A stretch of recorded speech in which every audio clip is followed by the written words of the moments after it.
5, 4, 3, 2, 1.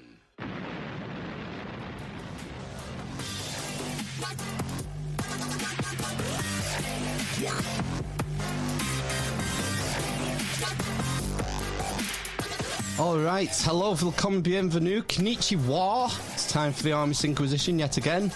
Episode 180 on Sunday the 18th of April. I'm Amish Phil.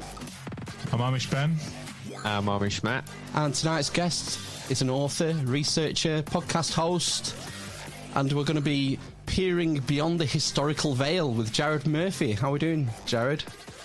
I'm doing great, thank you. I'm your non-Amish guest. Smart. You can be Amish, Jared, if you like, just for tonight. Yep, that's in Minnesota. Like I said, lots of Amish, buy lots of their furniture. Big fan. Your podcast is called Not Aliens. Yes. Is that right? Yeah, that, and I co-host Conflict Radio and do regular on a couple shows. But yeah, Conflict Radio and Not Aliens. Now, is this concept of Not Aliens sort of an antidote to the recent surge, if you like, in the popularity of ancient alien theories? Yeah, it's so interesting because it's crazy that it's not. I shortened it strictly for the sake of the internet being difficult for people to remember and type things in. So instead of saying it's not aliens, worse, it's us, and then getting into the fact that yeah, there could be aliens, but not aliens is a lot easier to type. And then the details, though. I remember the first time I got into quantum mechanics, quantum physics, and the idea of the 100th monkey theory, that monkeys on Madagascar had learned how to use sticks as tools and anthills because there was a collective consciousness, and the reason monkeys knew how to do it. And I remember learning all this when I was like 19. I was reading Schrodinger's cat, and I hear about the 100th monkey theory, and that was a more reasonable explanation to explain the miraculous rise of pyramids all over than there was actually a whole forgotten human society that literally was connected on every continent. And so the easier jump was collective human consciousness, which is a real thing, but that was an easier jump, and aliens is easier to accept than a worldwide advanced human culture. And that's the issue with not saying that it's not that it's not possible that there could be aliens. It's just has nothing to do with the giant megalithic polygonal blocks and standing stones that are everywhere from what's left of above water Doggerland to, I don't know, Australia. Yeah, these tell us about this polygonal sort of what do you call it, like geopolymer construction that you find in South America, because this isn't something we've talked about before. It's super cool. So the father of geopolymers, who invented, like if you have a concrete driveway, you have some sort of geopolymer in your life, and it's a matter of taking basic concrete mix, but adding different fibers and elements and assorted things to it. And Dr. Joseph Davidovits, who's won every award France can give him for inventing it, plus we all use geopolymers, had a theory that maybe the Great Pyramid, again, we also, one, we can't get our head around how Tiwanaku in South America and these casted like H blocks at Pumapunku and Tiwanaku that end up on all those shows where they're like, okay, well, these H blocks, they had to have been cast. Well, they did testing, and it appears that some of them are geopolymers, that they were cast, that they were formed in the blocks. But then we've also found it in the Mediterranean. They found Teflon-like concrete that is ancient. It's not a secret military base. It's not an abandoned World War II thing.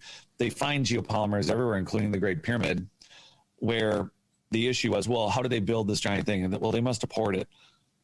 The issue is if you've had a building that's been around for tens of thousands of years and a timeline that exceeds our understanding, well, we repair buildings. We put on new roofs every, 20, 30 years, 40 years. Some places they think they can wait until the house falls down. And we don't account for dynastic people adapted sites that were abandoned that were much more advanced polygonal blocks. So one is the material sciences. One is, what is it? Is it a geopolymer? Is that they mixed a bunch of stuff together and silicas and sands and maybe some other nanotechnologies, and they formed a block? What about the polygonal blocks that are made like at Tiwanaku? You're talking 12,600 feet above sea level, but yet they're bringing stuff from 75 miles away through hills and valleys and then putting it together so you can't put a piece of paper. Oh, and the exact shapes that are 100 a ton, 300 ton, 50 ton blocks. Well, they work with earthquakes and frequencies. And the very thing that blew my mind with this materials science and these technologies is that it's Terra Preta, this engineered soil that is all over the earth. It's in Northern Africa, it's in South America, it's in Central America, it's in Australia. Just this particular flavor of Terra Preta, which is a biochar soil, which has to be created by man. It's not a matter of a bunch of earthquakes or a bunch of forest fires and a bunch of animals died and composted and they made really rich growing soil. That's not what this is. This is an engineered, a man-made soil. And it seems to connect with the buildings, the polygonal repairs and or blocks and formations to not only just cancel earthquakes, but there are papers even now being published by Stanford and a million other places that, well, not a million, but a lot, where it's showing that these giant stone spheres that are found all over the earth are 100% related to cymatic frequency energy control.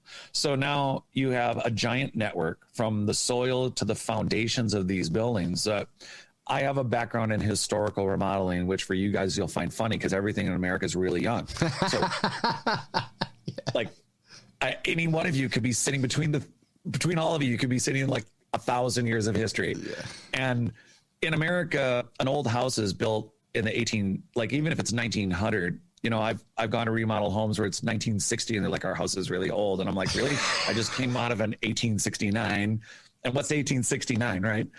But here's, we build a foundation and you only dig down, and where we are, it's a cold weather climate. We have cellars. And so you have to dig past the frost line and you're supposed to pre-compact the soil to 90%. A lot of builders don't do that. And then homes in 100 years, they get all wavy. How is it that these billions of tons of stone are sitting on these polygonal walls?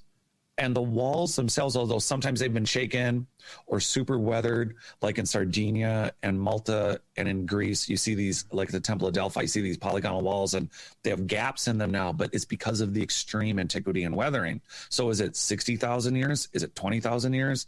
Is it pre-Younger Dryas, post-Younger Dryas? But why is it that they're still level? And something that's never been looked at is the foundational structure of these polygonal walls. So are they made of various metamaterials, which are terms for seismic metamaterials for how do you get a wall to not shake during an earthquake? But also, how do you pre-compact it? Are they really just sitting on foundations, or are they cut onto bedrock? Or is it that it appears bedrock because it's been pre-compacted? So the very walls that they've been standing on, when I started looking into it, I met with archaeologists and they're like, Jared, no one's ever looked at that because everyone's looking for a sexy mummy. No one's looking at sexy soil. What's up with that? Amish people like soil. Now, yeah, you went over about 3 or 4 different things that would be good to go back to then. I mean, something people need to, if they aren't aware of this polygonal masonry, in particularly the ones I've seen are in South America, you really need to check these out because they're not cubes. It's not like the pyramid where they're made of like cubes of stone. They're weird shapes, and they're weird shapes in 3 dimensions, not just the outer face either, are they? They're some of them 15, 30 sided, some, and they're deep. Some are multiple meters in size, width, and depth. So they're not just like 4-sided, like you said. They can be multiple sided. They can have 15, 20, 30. One of them is on the Bolivian bill. It's ridiculous, all the angles. Some are really small. They have joineries that are like a really small point, but the width of the blocks are, I mean, some of them are like Saqsaywaman or Ollantaytambo, and it's not just there. Even on the pyramid itself, the same nubs, and there are polygonal blocks on the Great Pyramid and on Menkaure and other pyramids there. You're looking at many thousands of years of weathering, dynastic peoples coming and going, oh, we kind of get what's going on here. And then they start adapting and repiling everything and rebuilding everything, but with materials they understand. And it's always basalt, it's always limestone, it's always quartzite. It always seems to be conductive and built in some sort of an order. Right. Yeah. Yeah, and you mentioned the spheres. This is something I'm not aware of, the stone spheres. What's all that about? I apologize for our next train. Don't worry about it. You know, this is a legit Jared Murphy interview with a train. Apologize for that. It's all right. Sorry, your actual question again? Yeah, the stone spheres. This isn't something I've seen, I'm familiar with. You mentioned these stone spheres that they're finding everywhere. This isn't the spherules, is it? So they start building banana plantations. Okay, so here's the crazy thing. David Hatcher Childress loves to talk about the giant stone spheres that are all over the earth. They're in the Arctic, in Russia. They're in China. They're in New Zealand. And they're various sizes. They found one in Bosnia that's 64 tons. And so there are things in the world called concretions that, for whatever reason, just like a snowball, dirt can roll into or create a ball that hardens, and that they call it a concretion. So apparently, just like the 100th monkey theory and the idea of spontaneous pyramid building, that aliens built everything, along with that, there is this idea that at some period in time, volcanoes, for a trend, decided when they would throw material in the air, would somehow, this is the theory, this is no joke, this is the mainstream theory, these giant stone spheres were made because material floated through the air like a snowball of volcanic stuff, rolled into a ball atmospherically, and when they landed, it was a giant ball, and then they hardened. But then volcanoes stopped doing that. But they did for a while. Now they don't. And so now they're building banana plantations. So the most famous place is in Costa Rica, and they have them everywhere. And it's crazy because they're different sizes. A lot of people, when we're talking about stone spheres, they're talking about the big ones, like the ones that are 64 tons, or they're very odd. They were found in San Francisco when they started building the streetcars. When we were going to have public transportation in the 1900s, they called them dinosaur eggs. They thought they were dinosaur eggs. But they also thought over periods of years, whether it was Bosnia or New Zealand or in Mexico or in Central America, they've been found everywhere. And they thought there might be gold in them. So it turns out that one, they're hollow. Two, they're different sizes. Three, some of them are the size of golf balls, down to golf balls. So they're not even the size of 64 tons. They can be very small, but they're all found in the ground. And so the big main theory is, well, they must have been buried with very important people because they're perfectly round. And then later in the last few years, people are like, well, they're not all perfectly round. Well, if you're dealing with eigenvalues, if you're dealing with sine, if you're dealing with pi, and you're dealing with frequencies and waves, a group of European researchers put out a couple papers that I write about in It's Not Aliens, Worse, It's Us, which is currently being revised. So on one hand, I would say, don't buy the book right now. Just go to notaliens.com. I'm doing other stuff. But we have two more books, but there's a whole section on these scientists that were doing experiments with stone spheres, 1 meter by 1 meter concrete stone spheres that then they sliced like pie. And so they broke the spheres up and posted them with steel so that the steel spheres, or the stone spheres, were held by steel rods that were expanded, kind of like a round Rubik's Cube. And what they found was, if you take stone spheres, in this case, their experiment was with these round ones, stick them in the ground, proportionally distant from not a single building, but even a whole village or a series of buildings, that they act as wave resonators, and they cancel, mute, or disrupt earthquakes. And we find stone spheres all over the earth. And everyone in the alternative history world, the geological explanation is, oh, they're natural concretions. They just got made by volcanoes when they were rolling dough. And that's just ridiculous. But because they're made out of various materials, there's been no material. So archaeology was art history, right? You went out to find things to put cool little statues on your Victorian mantle. Yeah, you didn't go out to learn history. You threw things out that weren't cool, weren't jewelry, weren't gold, weren't something you could put in a museum. So things that aren't looked at is taking like geopolymer science and metamaterial science, physics, geology, and actually applying those first rather than saying, I mean, it drove me nuts when I was in art history the first year of college going, why is everything a fertility goddess? Why can't it be your like 7th grade like kid who's in pottery class and just made it a big boob statue? Why isn't it just, why is it a fertility goddess? Or, it never made any sense to me. But these stone spheres, everyone's been scratching their head. They where they used to roll things, but then they're like, well, they're not perfectly round.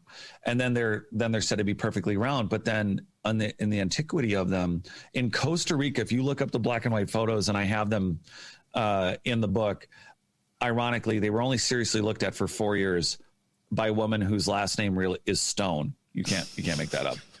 And they looked at it in the 40s, and they kept digging up rows and rows to plant for banana plantations in Costa Rica. And they just kept finding stone spheres, like as big as the room you're sitting in. And like I said, golf balls. And they're like, well, we don't know what these are, but they're in the way, and we're going to make banana plantations. And yet they're everywhere. China, Russia, United States, everywhere. And again, polygonal masonry, every continent, everything in North Africa. Now you have engineered soil that no one's looking at because they're like, oh, isn't that interesting? Richest growing soil on earth, has piezoelectric properties. And if you mix not just that kind of soil where we think, oh, it's really good for growing food, but it has these electromagnetic properties that would be good for sending and receiving signals, like a giant earth circuit, like a giant grid, like a giant computer.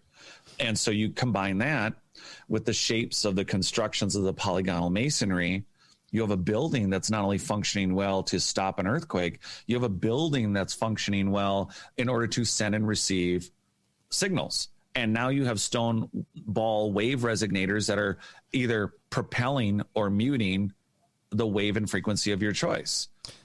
Hence the sizes, the variance in shapes, the hollow, the different materials. Well, now we need material scientists. This is a joint effort. We all have to be ready to be wrong. It's only shows like this that are willing to ask the questions, because there are too many people in academic hubris that don't want to be wrong, have already corroborated their, you scratch my back, I scratch yours on this paper. How many more papers do we need on King Tut? I'm into it. I like dynastic history. I like Raiders of the Lost Ark.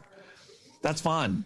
Yeah, isn't that fun? There's a fundamental sort of reluctance when it comes to examining prehistory, and but as Graham Hancock famously always says, things just keep getting older, and it's only when it seems that it needs the turn of the spade to find something like Gobekli Tepe, something that's something that's irrefutable to sort of push things back and bring the academics kicking and screaming forward. Yep. When I spent 3.5 years working on my book. It's been 5 years, but when I started looking, and I tell everyone, when you find something interesting now, screenshot it, because early on, I didn't know who Klaus Schmidt was. I didn't know what Gobekli Tepe was. I didn't know there was 5 other tepes. I didn't know what to keep and what not. And for the first few months, it was very easy to go out and find that this is pre-Klaus Schmidt dying, and they had done organic testing, and they said they found organics that posted some material at the site to 36,000 years. Then I cannot find that information anymore. So I'm always throwing it out to a new audience, because these are the things us citizen scientists could maybe sort out. But at the same time, for a long time, they discussed that the site was 12 to 18,000 years old. And at 12 to 18,000 years old, well, that's interesting, because again, we were way younger, past Younger Dryas. Before, we're way prior. Yeah. So now here it's fast forward. Here we are 5 years later, and now everyone says, yeah, Gobekli Tepe is 12,000 years old. I'm like, since when? You're already like dialing it back. Yeah. And again, you have giant megalithic pillars at a site that's not supposed to exist, but there's 6 other tepes. You've been exploring the site for 44 years, and God bless them. But at the same time, 5% of the site's dug up, and you guys are concluding that, oh, it's a Neolithic temple, and it's a temple. Of course, it's a temple. Everything's a temple. It's like what you said before. The fertility. It must be a fertility cult. A temple for that, probably. Yes. It's our big booby statues. Yeah, exactly. It's a fertility or a giant, or a tomb. Because there's always. Between hunting and gathering, all I think about is building temples. 2 different deities. and fertility. So it makes sense. But then here we are with this site.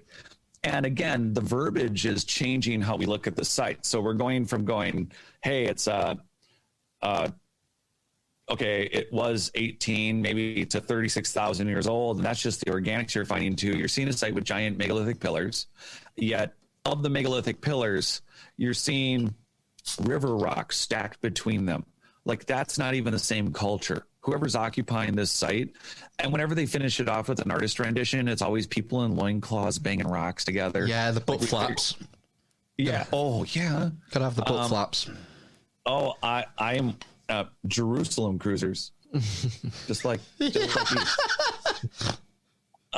And that's the thing is that clearly no one. If you're going to cut out a 25 to like a 4 to 8 meter pillar, but you finish off the structure with like rubble between the posts, and then everything's always a lean-to. They know how to cut stone, but no one knows how to cut wood, so everything looks like a thatched roof off of Gilligan's Island.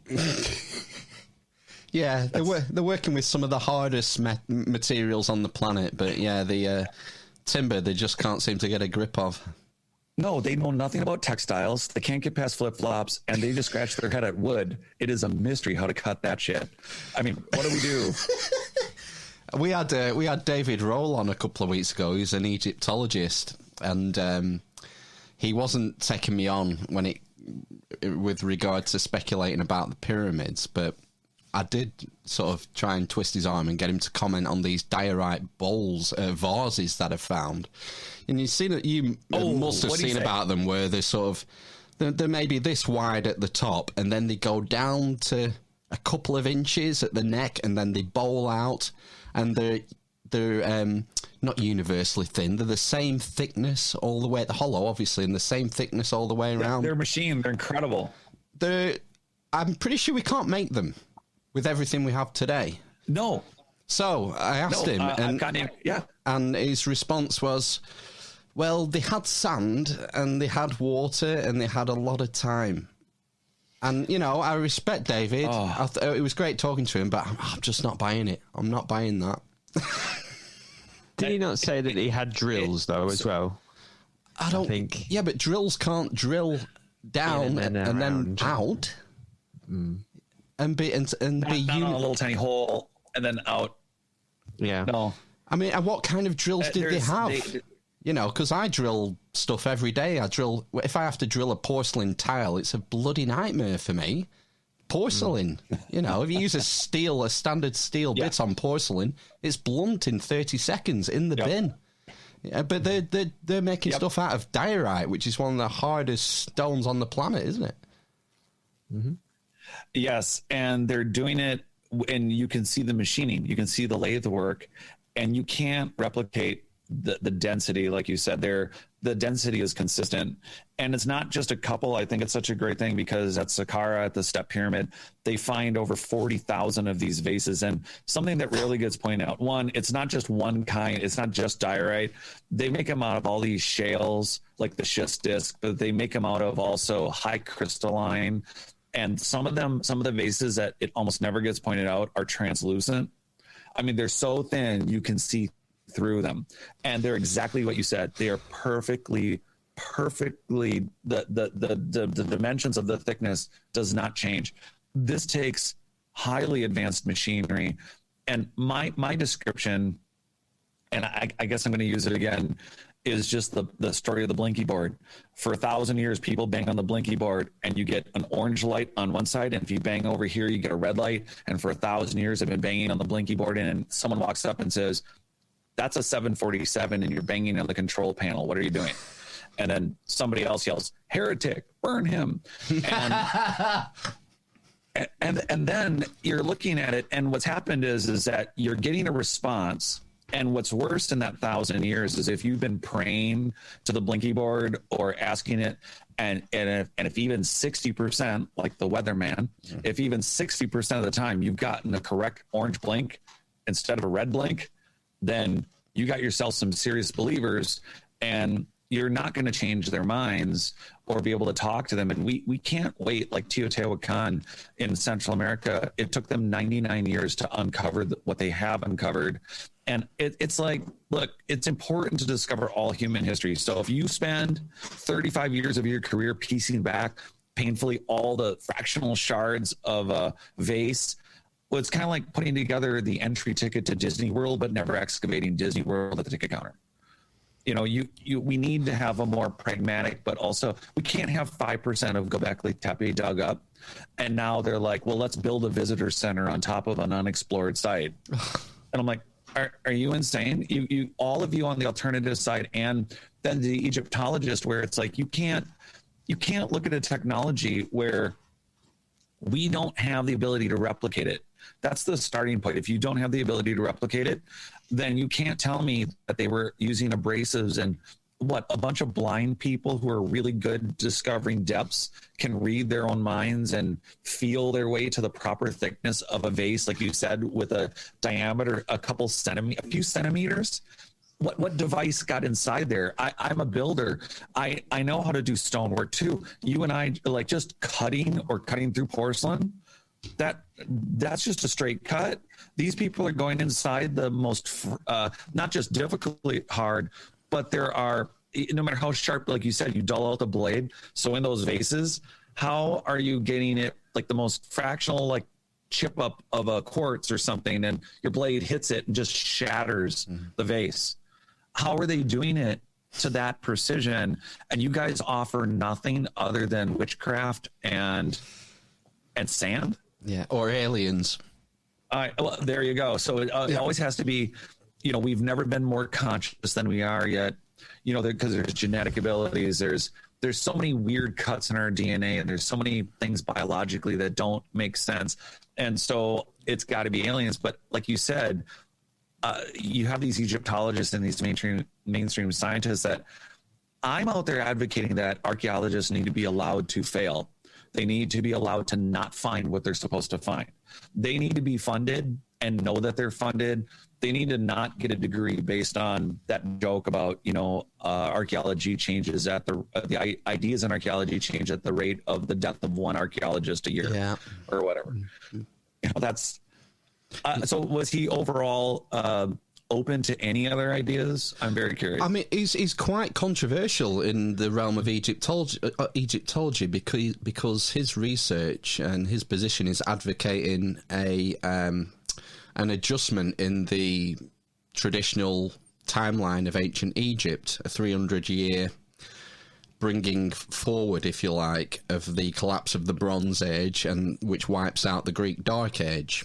Brings forth the Trojan War. So he's actually controversial, and he debates other archaeologists and Egyptologists on this subject. It's so interesting because, like, the Bronze Age, the copper, you know, I live close to one of the Great Lakes in America. Everyone knows. I don't understand how it's an open elephant in the room that, there was all this open copper mining, and that the Phoenicians and assorted other people were here. And you can all the metal can be traced to clearly here for a lot of these Bronze Age materials. And even if you don't account for the hieroglyphs or the geoglyphs of Phoenician boats on, let's just say it's the material itself. Well, you have a timeline that you have the maps of the Sea Kings, the Piri-Reis map. These people were traveling. You have Amphora Bay in Brazil. Amphora Bay. It's not like one Roman vessel ended up down, blown off course. They got lost. Yeah, you have a clear shipping route along with cocaine. And now on top of the drugs, on top of tobacco, on top of everything, at least in reference to the metallurgy, now we have engineered soil. We're not saying like, hey, I drink Coca-Cola, you guys have a European version of Coca-Cola, different mix, but same company or a different company. I'm talking the same Terra Preta, the same man-made engineered soil is in North Africa, trade route, and Brazil and South America and Central America and Australia. How do you explain that? And yet we have histories of the Egyptians on all those coasts. just the Egyptians, just dynastically the Egyptians. Yet we have these descending informations like Solon talking, where Plato gets all his info and all that, and the Egyptians talking about, look, we have a king's list with 36,000 years of kings, and everyone's like, well, the Egyptians knew how to do a lot. Yeah, well, based on what you see here and look at those vases, but yeah, they don't know what they were talking about. They don't remember how many kings they had. Oh, it's all mythological. No, they were pretty clear that it was real kings. Well, that's just not possible. Oh, but you didn't think Gobekli and Tepi was there, nor did you think the Antikythera device was in the bay. And then what don't you love what they say every time, though? It's the first. Yeah. And something Graham Hancock, I remember saying at one point, because, he's been advocating for this sort of lost civilization hypothesis for decades now. And the common rebuttal he used to get was, where's the evidence for, a civilization 10, 15,000 years ago, and then up it pops, the pot-bellied hill in Turkey. And but the thing is, I think then you have to ignore the Jakarta pyramid. Which pyramid? Sorry, and the Jakarta pyramid. Oh, which one's that? 20 geologists found it. Padang. Oh, Padang. Yeah, Indonesia. Yeah. So it's 23,000 years old at a minimum. And then you also have to, let's just take the Bimini Road as a natural formation. You have an entire pyramid city discovered 14 years ago by those Spanish galleon-seeking hunters off the coast of Cuba. At a minimum, there's a picture of the city. I have it in my book.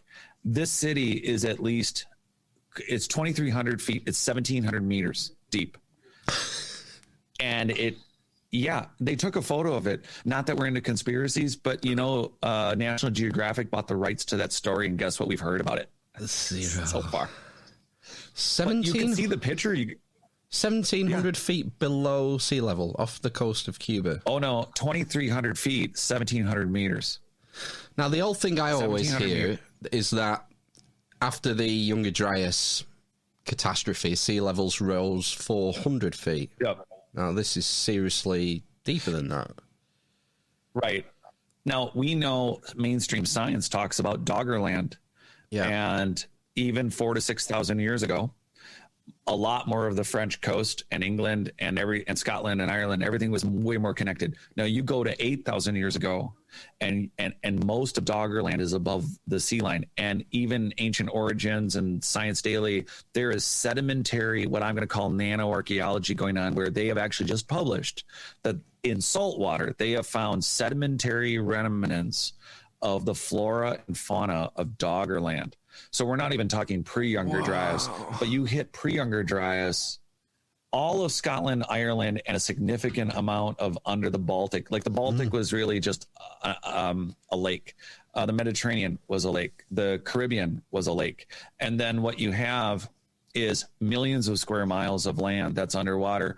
And so here's something interesting. We have the Eye of Africa, the Richat structure. Yeah. It's 700-800 feet above sea level, right? So possible Atlantis. As far as concentric ring city, right? But that suddenly shifts to 7,800 feet above water. Then we have this city off the coast of Cuba that goes down 2,300 feet. But then we have Lake Titicaca going up 12,600. So has there been a lot of shifting and when? Everyone's talking Younger Dryas. One of the things I'm trying to bring more attention to is that volcanic eruption that, again, we're guessing is about 75,000 years ago. You have a worldwide polygonal building, very advanced society where we're getting the remnants of what's left of them. And yet we also know in mainstream science about 50 to 60,000 years ago, Denisovan, Neanderthal, and humans, and a mystery 14% genome all started to mix. I wonder what kind of disaster happens 60, 75,000 years ago that everything goes topsy-turvy, worldwide advanced society falls. Some of them survive, which is what I'm saying. It's not aliens worse, it's us, is that there is a very possible likelihood that this very advanced UFOs and things that we see are remnants of a much more advanced human race.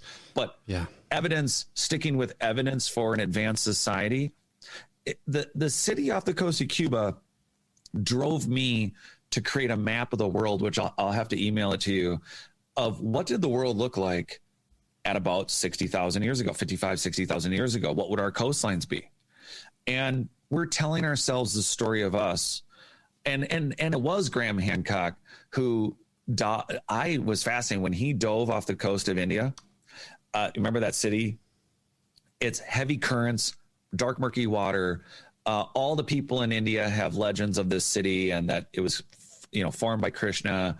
Again, oldest religion on earth. We never pay attention to it because we have the magical Western divide. Everything's Christian. Yet most people don't believe that. And then you have the Hindus just with the small text with gods fighting in aerial combat and basically nuclear weapons. But let's just say it's all allegory and story, and they're silly because they're from India and they don't know anything. And so here we are, everything's Greek and Roman. So here's the story that we tell ourselves over all of these possibilities. And then, the story of that city that looks like a giant pyramid building and complex that's underwater, and the 40 to 60,000 structures, including hundreds of pyramids found in Guatemala.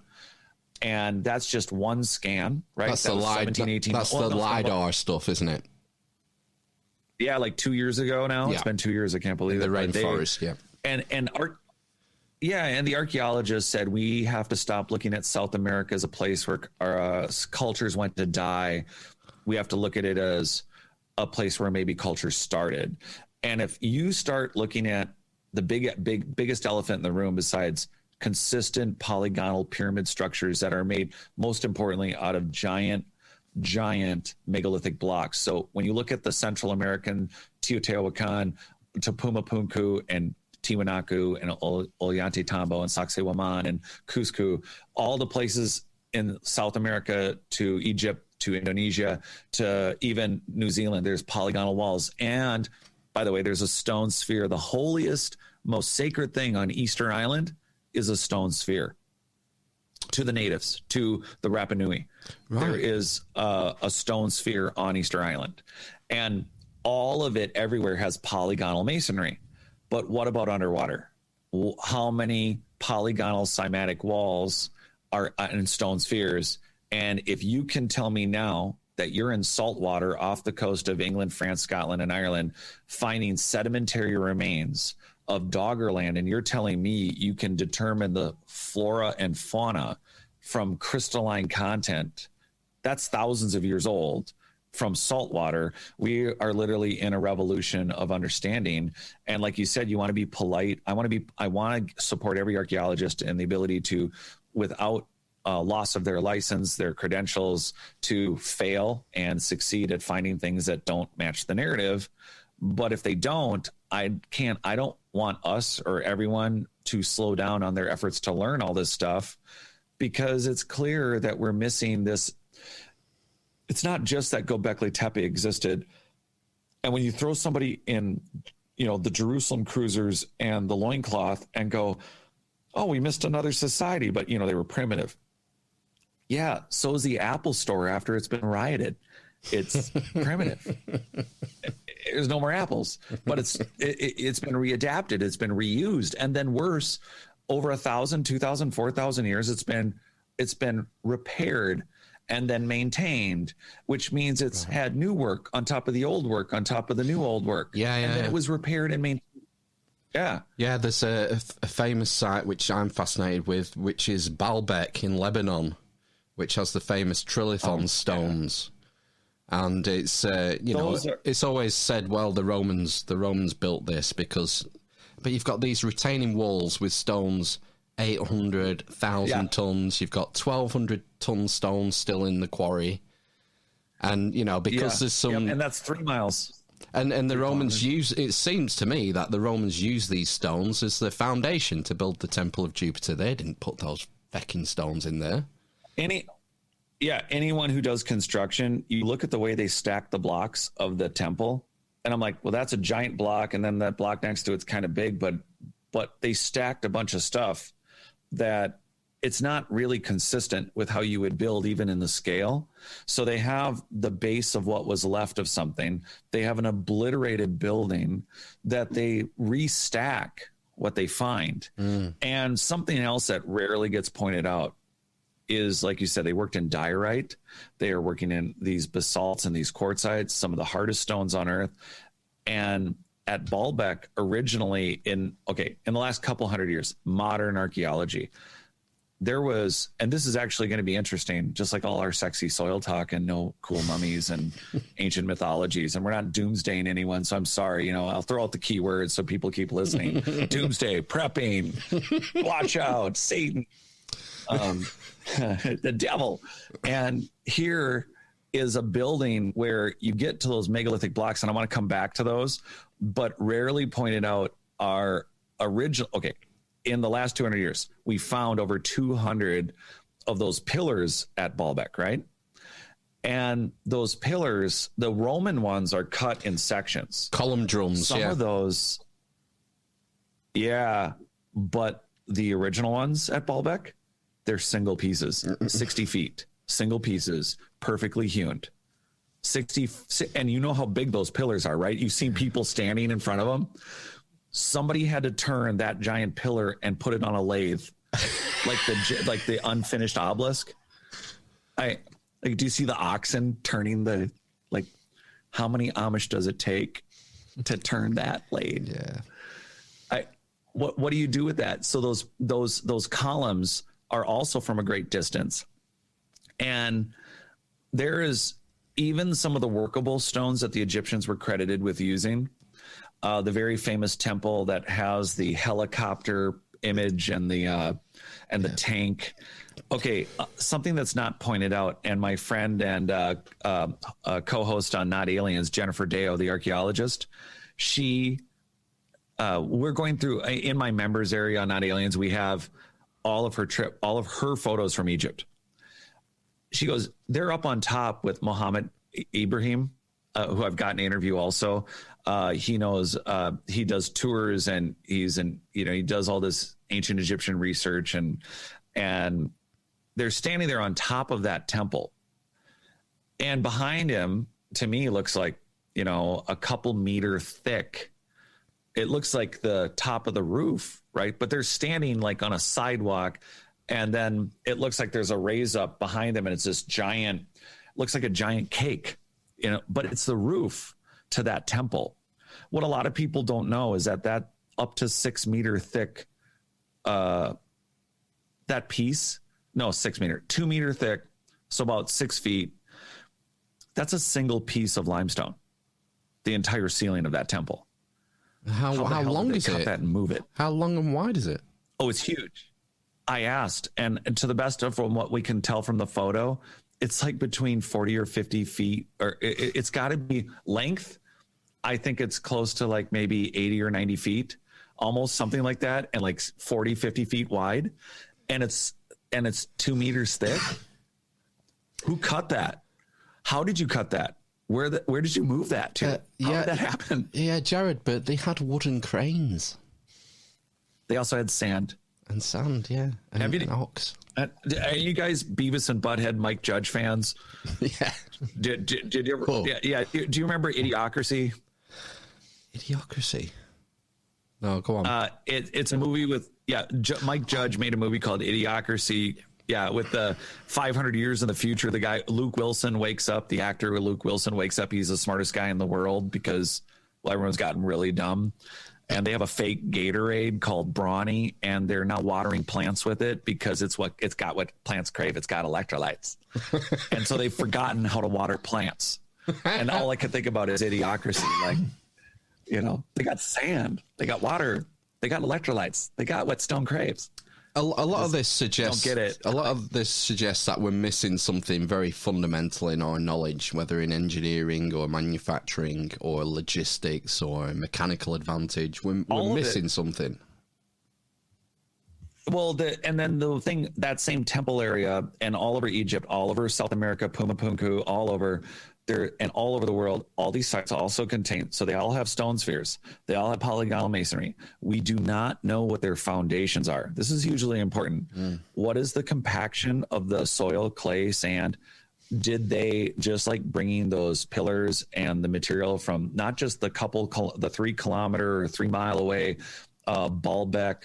Like you said, the Romans were coring the stones off the other stones because they couldn't carry those stones. We can't carry those stones. No. And not only that, right? So then what's the foundational material? What if like some of the stuff from Aswan in Egypt, not only did it go to Baalbek and go all over like 400 miles, 1,000 miles, it went all over. And there's lots of same thing in Tiwanaku. You have stones coming and casted stones. So we have geopolymers all over the earth, by the way. We always say Roman concrete, but that's very interesting that there's, again, concrete all over the earth, but really, really, really good concrete that doesn't need rebar. Ours falls apart in 20 years. And here's the use of these stone spheres everywhere, but there's also keystone cuts. So you have these unnecessary, like you said, very first thing, interlocking blocks that are multiple feet wide, multiple feet long, sometimes 30-sided, 20-sided, 15-sided, and they're not even sides. And yet they all fit together like marshmallows. They're perfectly fit together. But then why do you need between two 800-ton stones a metal connecting device? Yeah, just explain this. It's like these cuts out of the two where the two stones meet. There's it's a bit like a dog tree shape cut out of the two stones, where it looks like some piece of steel or iron or something has been used as like a brace, as like a joining bracket between two 100-ton stone blocks. I mean, it just defies logic why they would be there. Sense. You don't. But if you're dealing with quartzites, and Yusuf Awan has a great video that was filmed for Uncharted X for Ben's channel, Uncharted X, and it's a short video. And I think the reason it's important is Yusuf took a miniature, like those. It looks like one of those voltage towers. It has diorite, limestone, and basalt. I don't know if you've seen it, but they do the disc. They have the post.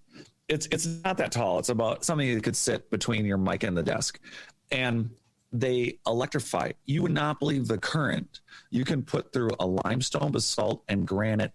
And so they have discs. They have a post. And of all the pieces, it looks like a little giant voltage tower, just like the big giant light bulbs in Egypt that people like, those look like light bulbs. And then they're like, they're not light bulbs, but then it looks like those are voltage posts, but they're not voltage posts. That's just an interpretive thing. Well, they built one and they put thousands of volts. You would not believe how well it conducts electricity and manages it. If you had those keystones, and some are wedge shaped, some are, like you said, some look like bow ties on both sides, and they come together. But they're consistent. They're all over the earth. And at that temple, I have photos of keystone cuts, and lots of people have taken these. So we're talking about a volcanic eruption 75,000, 60,000 years ago, not Younger Dryas, which is now the final like capstone of, boy, everything's going to crap 11.5 to 13,000 years ago. Dynastic people finally have enough coming out of the woods mentality that they're like, look, Egypt, they're the first archaeologists, the people that come in even 36,000 years ago, and they start mimicking and building what they find. But there are many examples of keystone cuts turned sideways because they're poured in, and no material science research. They're like, oh, that looks like a copper thing. Okay, but where's the material science paperwork on that? Who's testing the conductivity? What is the metal composition? That would be an interesting thing to know, right? But they find these blocks and they build new temples, and the keystone cuts are now sideways and in two different courses, and you can see the one fits with the other, and you're like, should be like that, but it's not. And they've clearly adapted what they found. And the same thing, Eric von Daniken writes about the Greeks, and you look at their history and they say, well, we didn't build the Temple of Delphi. Well, the gods did. And okay. And who built the Aztecs? The Spaniards. It's like, who built this? Oh no, this was the gods. The gods did this. We just found it, because nobody puts river rock on top of polygonal masonry. Like, just little, like, you give up, you quit. Yeah, mud bricks. Bill won the vote to put the thatched roof on, so we're going back.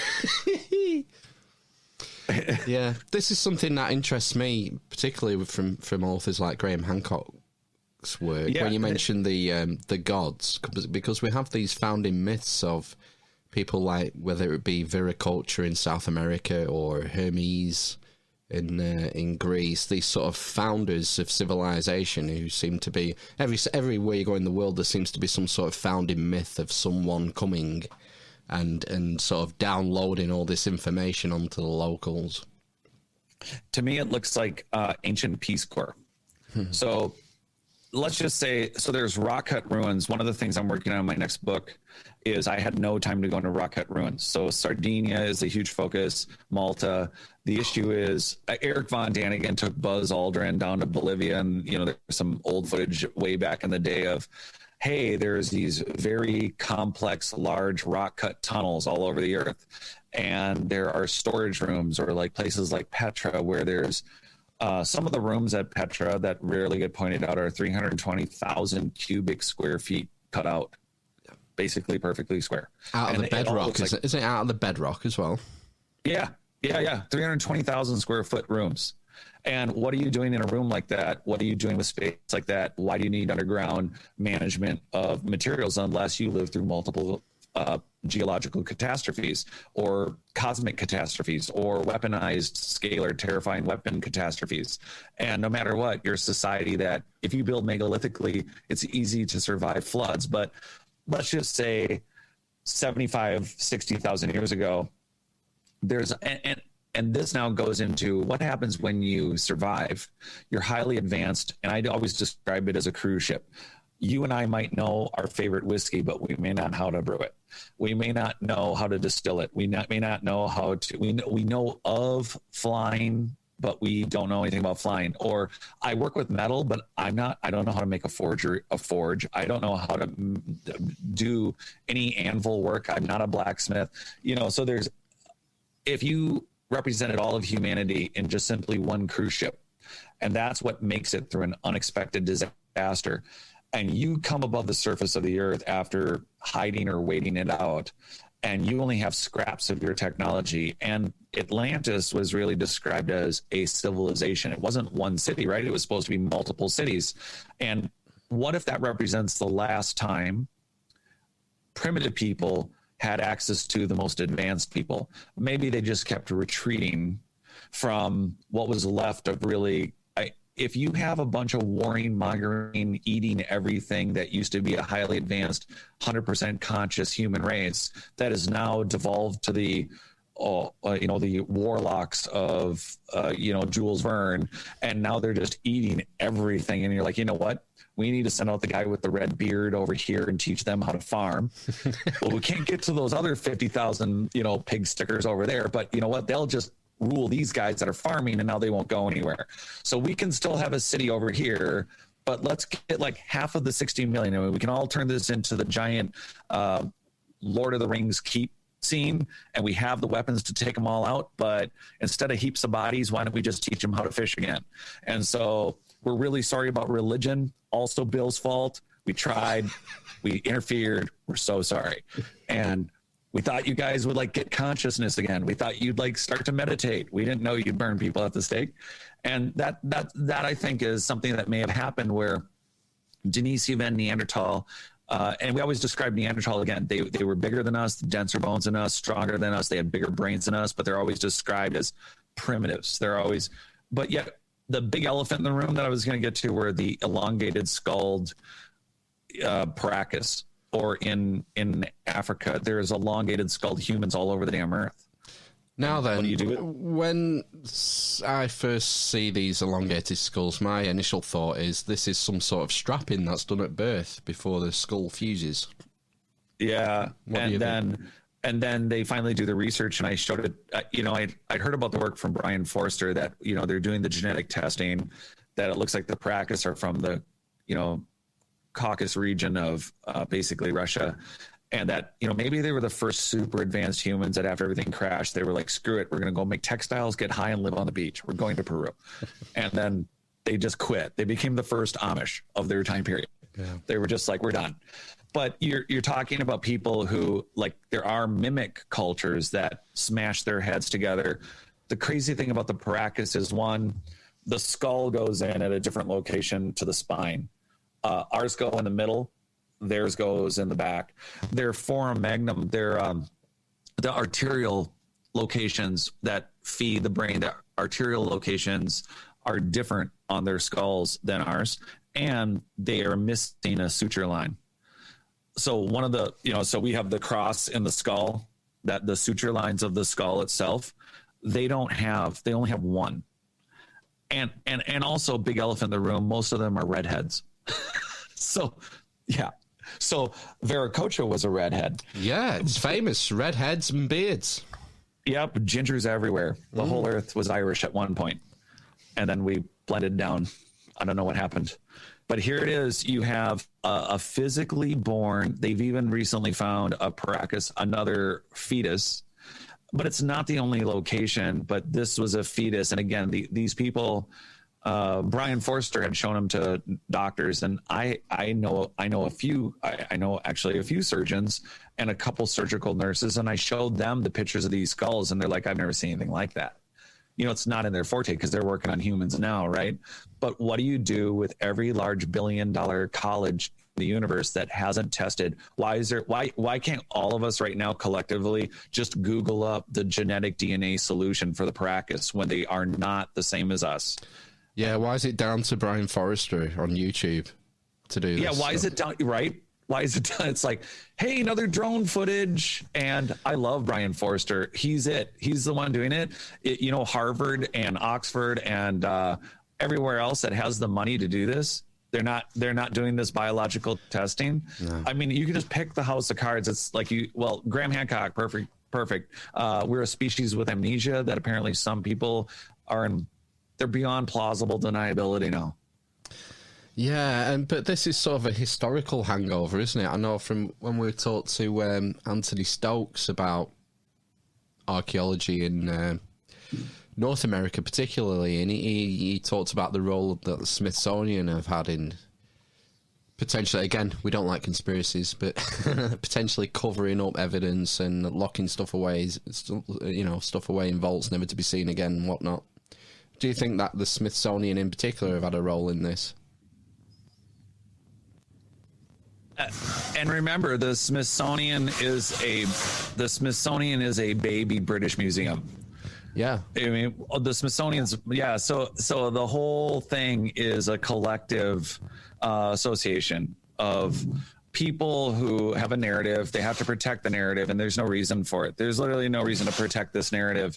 And so, yes, they've done it. And like the Kincaid, like the Grand Canyon Kincaid story of Egyptian artifacts, probably not true. It probably really was a joke. But at the same time, we have examples of articles of the Smithsonian coming here to Minnesota. We had thousands of mounds. We literally have a suburb of Minneapolis and St. Paul called Mound, Minnesota, and Mounds View. Those are separate cities, and each of them are named after mound burials. Yeah. Not a couple, not 5, hundreds and thousands of them everywhere that were mowed down, depending on the area, but totally thousands of them, and that were said to have giants because there would be a news report. And then it was the Smithsonian came. And now there's no more news. But I mean, it's like not one article. It's not over and over. It's not a secret that the Smithsonian, for political reasons, wanted to undermine the sort of indigenous history of North America, because this is the age of empires. No, it's stated policy. Yeah. Oh yeah, I even quote them in my book. The stated history was any other evidence. I'm paraphrasing, but he said something to the effect of, "This is the stated director of the Smithsonian says any evidence that does not distinctly distinguish the Native American as a complete savage will not be accepted into our history." There's pyramids in America. There is mound pyramids, primitive, and there are the largest earthwork in all the world. The Serpentine Mound in Ohio is ridiculous. It has all sorts of astrological alignments. America's Stonehenge, where I'm going on May 1st to do that virtual lecture, is that site has serpentine walls that Dennis just uncovered. Serpentine walls are all over, not just here, but the Canada, just the entire eastern area. And then and then you have that whole comment, including Graham Hancock and everyone else, where you ask an archaeologist, well, don't you think we should dig down and look further? And they're like, no, there's no history here. Don't look at the man behind the green curtain. So you're telling me you're not at bedrock? No. Or we're at a layer that's hardened. Well, there couldn't be anything under that because that would be older than the Clovis first. There is no Clovis first. I mean, we have Michael Cremo's work. We have Huaylaco, Mexico. Virginia Steen McIntyre, he's been talking about this for 35 years. You know, she gets called in. She's a geologist. She got roasted. She got fired. And now she's getting sweet revenge, I think, because all of us are talking more and more about what Michael Cremo talked about for years. Is she went to the site in northern Mexico, and this is a anatomically correct human site. These are anatomically correct humans. Just referencing back to the Hindu Vedas, millions of years of anatomical human history, or at least mystified humans that don't understand what they're watching human history. 275,000-year-old site, campfire site, 100% human. And they're like, well, you don't understand. The Clovis came to America first, and there's no way this is 275,000 years old. And it's been 30-something years, and now we know the site's between maybe 330 and a half a million years old. And then now what are we going to do? Where do advanced? We have 150 plus tribes on Earth that live all over that right now they don't use cell phones. They are not on our technology. They have no blinky bar neon signs. They are 100% living in loincloths practically and banging rocks. And right now, if our society gets wiped out, their Aeolus and Neolith tools, they're still there, you know. Yeah. But, you know, is your glass mug? I don't know. No, 500 years. It's not. It's a literally within 500-600 years, all our civilization, you won't find a trace of it. Pretty much, will you? I mean, steel, iron, it all rusts away to nothing. That's why we always looking at megaliths at stone, because that seems to survive. Yeah, and we don't think about, you know, look at the house you're in. You have plaster or sheetrock on the walls. Then you have lath or a wire lath, or you have just the studs. And are they wood or are they metal? And then you're on a foundation. And that's why this is so exciting. So I like to write. I like to talk about this. I do the live work and I do the co-hosting and everything else. But the reality is I like to do the research. And I'm a rock climber. I'm not Alex Honnold, not even close. But I like to... That guy's insane. I don't want to throw that out there for all you skeptics out there. It's like, oh, he says he rock climbs. Is he Alex Honnold? No. But why are we not going back to the Grand Canyon if there was a cave with Egyptian artifacts? Oh, it's restricted. Well, no, actually it's not. You can hike and you can climb. And were there a lot of miners there? Yes. But are there rock cut ruins that could be like those places in Petra? Yes. And are we going back? Yes. That's been in the works for about a month. And I'm going to America's Stonehenge, not just to visit, but there is possibly a dolmen. There are standing stones like at Karnak.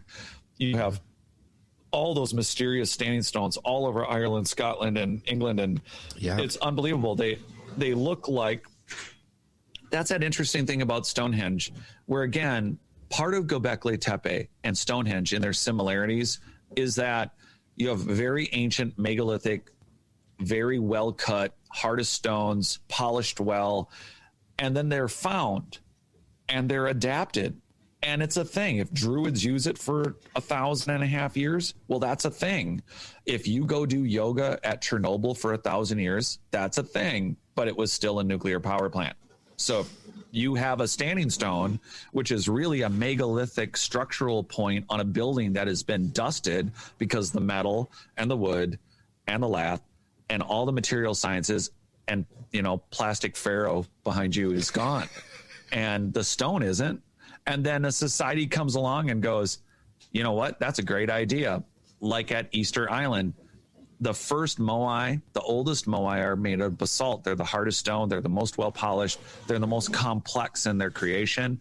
Then the later ones, you got people scratching their head and going, I don't know, we can chisel out of this stone. Let's make a big Easter Island body thing out of this, because they can manage with that stone. So the same thing I've noticed at Gobekli Tepe. They're pointing out that, some of these pillars are built differently. Stonehenge, some of these pillars are different, but the weathering on all of these sites. And the other question is, like at Stonehenge, I'm only bringing this up from a site geological age reference.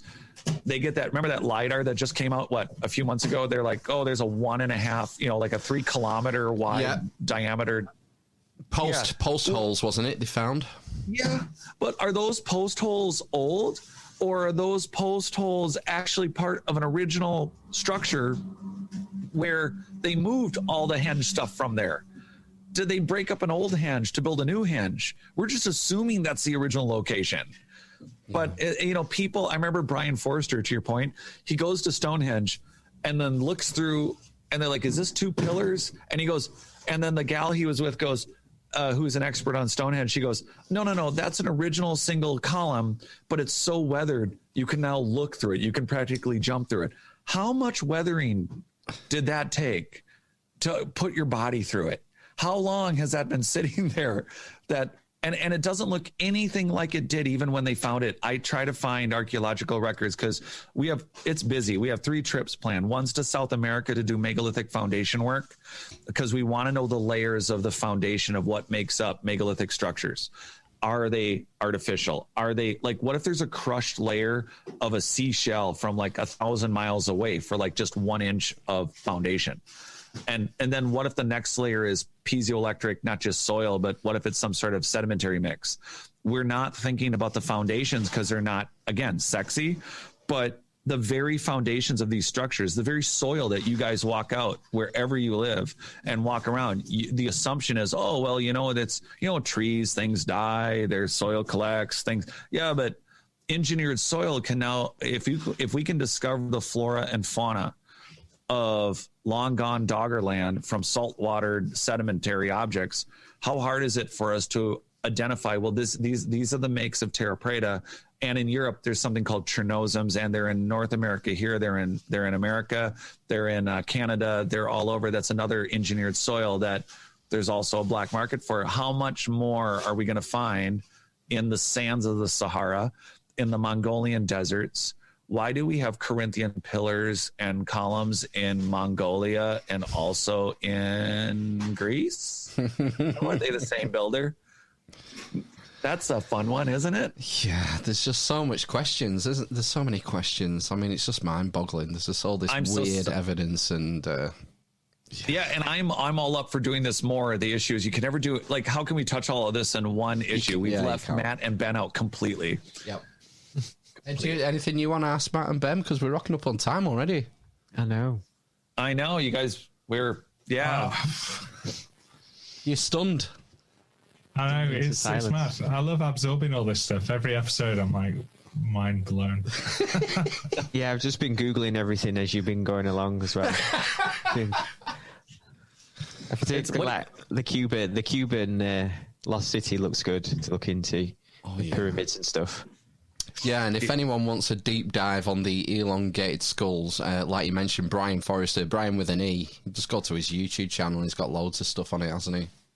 Yeah, he wrote a book on they did DNA testing, but more work needs to be done. But at a minimum, the suture lines, the foramen magnum, the arterial dissections, all that's in the book.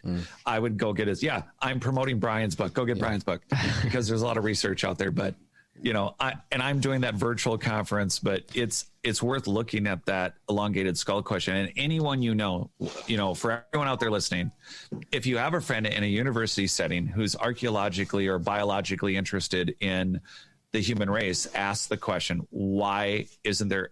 Tell me when are you going to test the Paracas?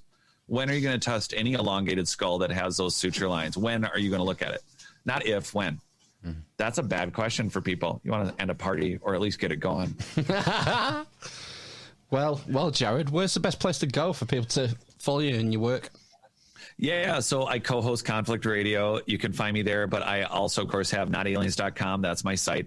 It posts like this interview. I will always link to you and the other interviews I do, and there's always something new and different. I, of course, exclusively interview people on notaliens.com also, and I will be live at America's Stonehenge. You can buy a virtual ticket. I'm doing a 3-hour lecture, which is very different than us just having this conversation. We're going to blow everyone's minds, basically just going through a more fast-paced, in-person well, it'll be for people watching virtually, it'll be slides, of course, and we'll be going through a more structured lecture of covering everything from genetic memory, the quantum stuff that we couldn't get to, like how that piezoelectric stuff works, some of the papers and the work on the cymatic stuff, to the polygonal construction and the examples of keystone cuts. So we're going to go over a lot of it.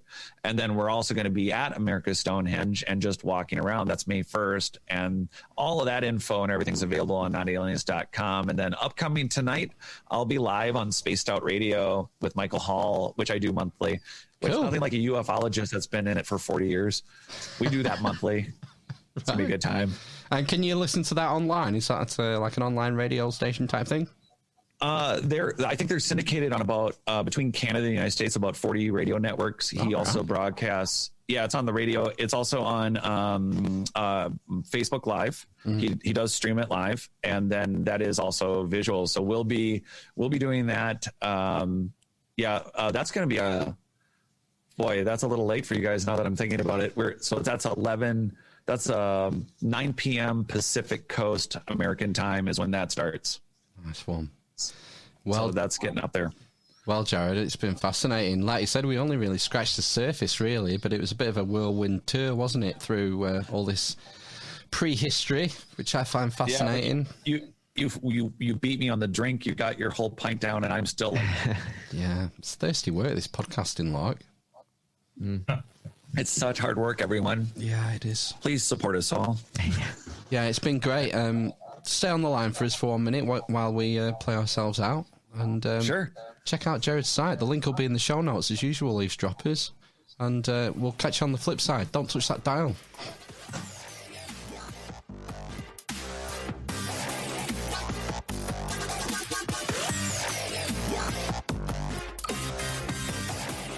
Right, then we're back.